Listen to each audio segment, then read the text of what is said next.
My husband told me he cheated because watching me give birth ruined his attraction to me. 2 days after I gave birth, I was sitting in bed, barely able to move, holding our newborn, and he looked at me like I was something ruined. Watching you give birth ruined my attraction to you.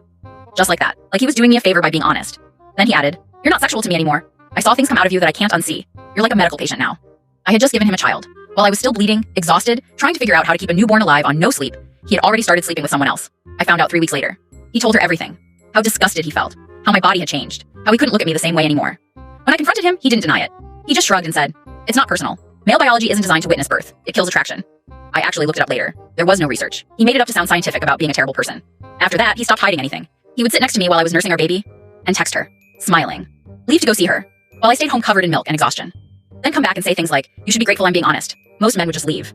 Or, "It's nice being with someone whose body is still tight, still clean." At some point, he even moved me into the guest room. Said he couldn't sleep next to someone who reminded him of medical procedures. But he still expected me to cook, clean, take care of the baby, handle everything. He told people he was the one struggling. That he was traumatized. That he was trying to make it work, despite his biological repulsion. And somehow, people felt bad for him. That's when I stopped reacting, and started planning. A few weeks later, he had a huge presentation at work. Something he'd been preparing for months. It was supposed to get him a promotion. What he didn't know was that someone in that audience knew exactly who he really was. During the Q&A, she asked him a simple question. "How did your personal experience with childbirth shape your views?"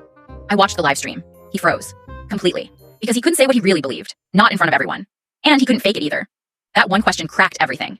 He stumbled, panicked, gave answers that didn't match the image he'd built. People noticed. His boss noticed. Everyone noticed. A few days later, he lost the promotion. Not long after that, his mistress left him too. And that's when I finally told him. He was pacing the living room, going on and on about how his career was unfairly ruined. When I calmly said, "I'm the reason you lost it," he stopped, turned slowly. "What?" "I told someone everything," I said. "What you said about me, about my body, about cheating after I gave birth." For a second, he just stared at me. Then his face twisted. "You're insane," he snapped. "You're actually insane." He started pacing again, faster now, running his hands through his hair. "All of this, over what? Because you're sensitive about your body now?" I didn't say anything. "You ruined my life," he continued. "Do you understand that? My career, my reputation, gone. Because you couldn't handle the truth." The truth. I almost laughed. "You did this to yourself," I said quietly.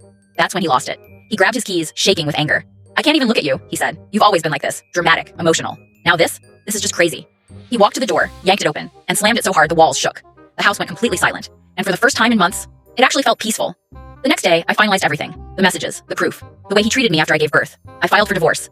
By the time people at his job started hearing the full story, it was already too late for him to fix anything. Now he's alone. No promotion, no mistress, no family. And the one thing he said he couldn't unsee, it wasn't my body. It was the consequences of becoming exactly who he chose to be.